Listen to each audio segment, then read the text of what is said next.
Everything matters. How we wake up, how we dress, how we eat, how we meet, how we train, how we practice, how we rehab, how we recover, how we treat one another, how we treat everyone.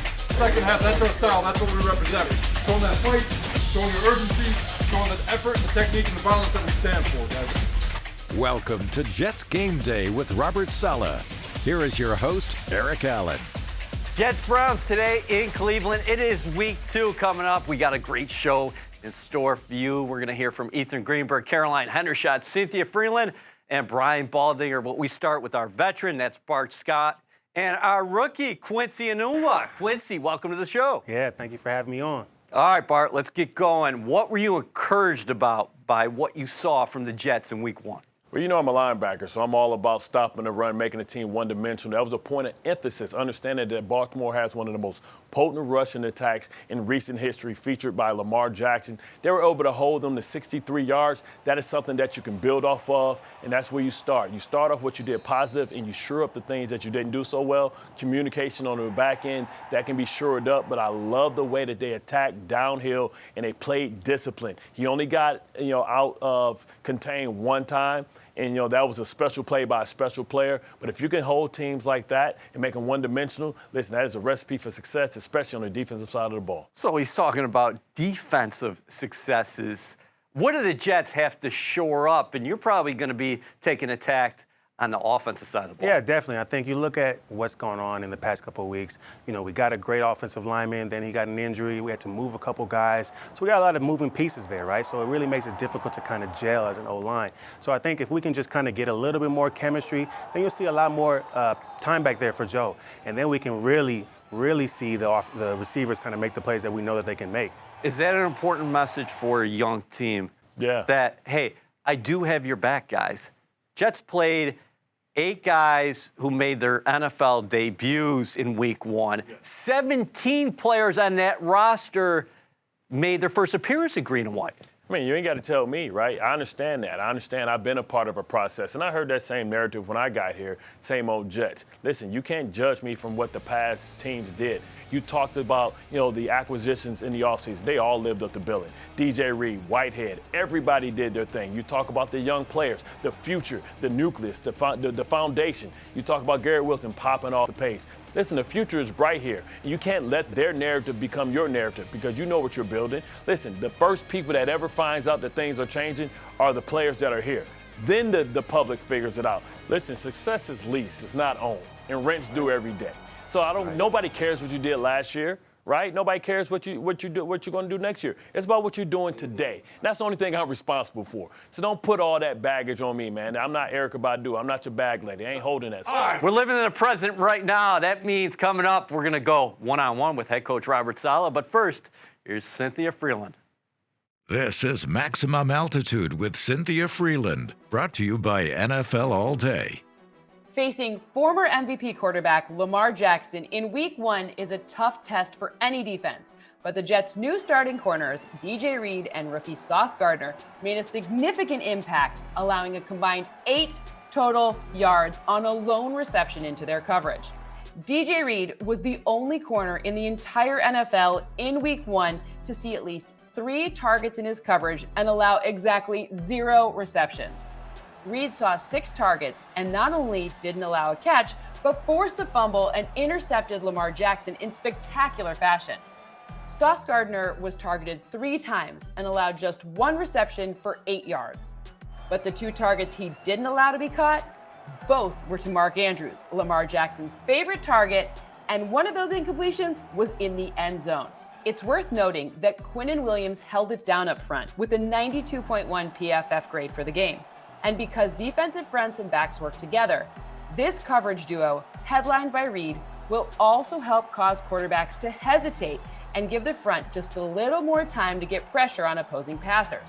Especially as they continue to take reps together, this Jets defense is going to cause problems for opposing offenses. Specifically this week, they're well suited to limit the Browns' gains, especially through the air.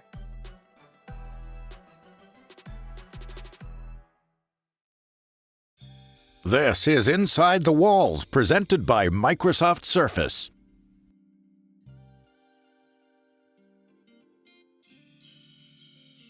What can you say about DJ Reed? moments before kickoff, he finds out that his dad had passed, and then he goes out and plays the way he did.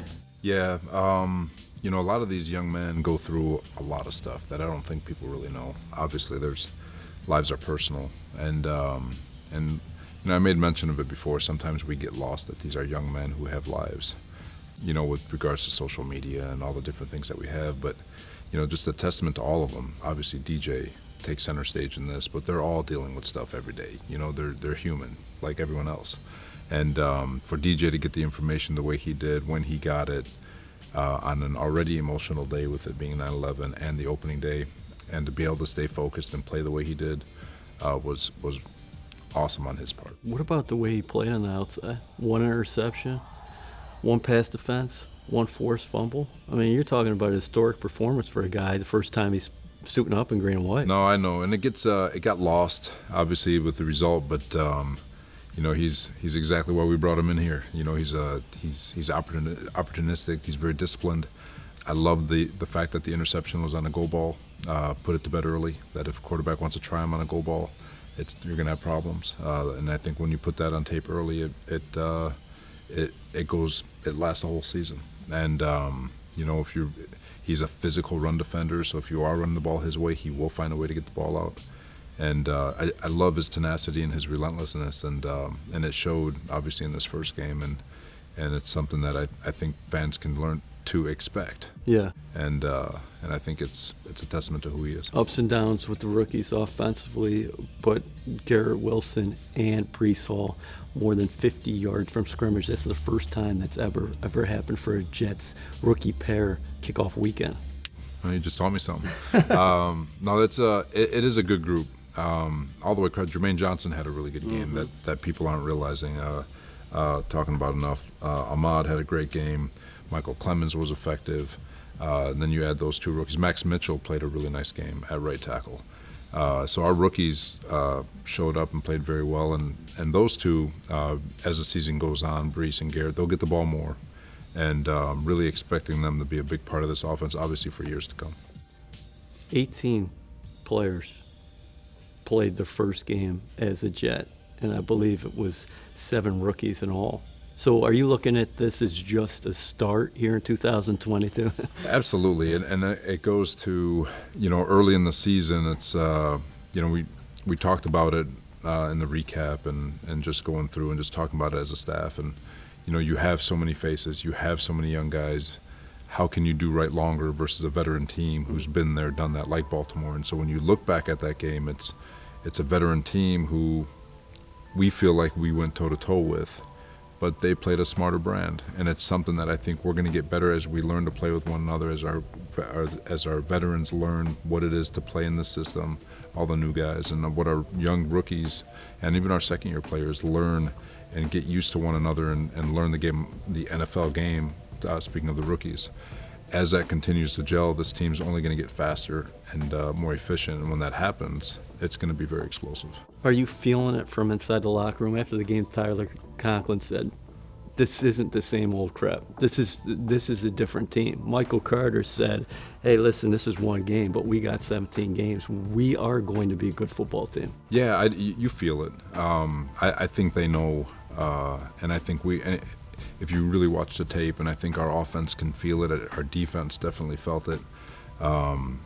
We know we've got a chance to be pretty good, and but at the same time, we've got to go do it, and we've got to grow up fast. And the faster we grow up, the more the more we'll be on the favorable side of the result. How about the challenge this week against the Browns? This team runs it as good as anybody. Schematically, a lot different than the Baltimore Ravens. They are a bruising front. Speaking about their offense, they probably have the best 1-2 punch at running back in football with Chubb and Hunt. Bill Callahan does as good a job as anyone in creating from a run game standpoint, and it's going to be a tremendous challenge. It's obviously a different run game where Baltimore is a lot more deceptive with misdirection and all that, where this team is much more direct, and everyone knows they're going to run the ball. Everyone knows where the ball is going to be run, and they're still going to run the ball, and they're going to run the ball for a lot of yards. So the challenge is going to be whether or not we can stop it, and so it's going to be a great challenge, something that we all look forward to. defensively for them, much like you guys, is predicated by what they do up front. And you look at that duo, Myles Garrett, Jadeveon Clowney, and say that's one of the better pairs in football. Yeah, they've, Joe Woods was with us in San Francisco during 19. They've done a really nice job almost recreating that 19 group. They've got great speed at linebacker. Their corners are pretty darn good. Their safeties are really good.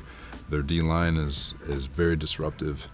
It's really fun to watch that team fly around. They've done a really nice job. Are you looking forward to seeing how this group responds? You're going to go into Hornets' nest, Cleveland. That fan base are really starving for a winner. They got to win on the road in week 1, and they come home. Yeah, they're it's going on the road in this league, especially with a team like Cleveland, who's got all this promise and all this excitement around them. It's going to be a loud stadium. It's going to be a fun stadium to be in, and we got to find a way to keep them quiet. Thanks, Coach. Thank you.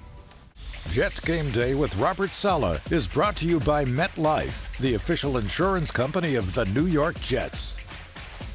Welcome back. Eric Allen in the studio with Bart Scott and Quincy Enunwa.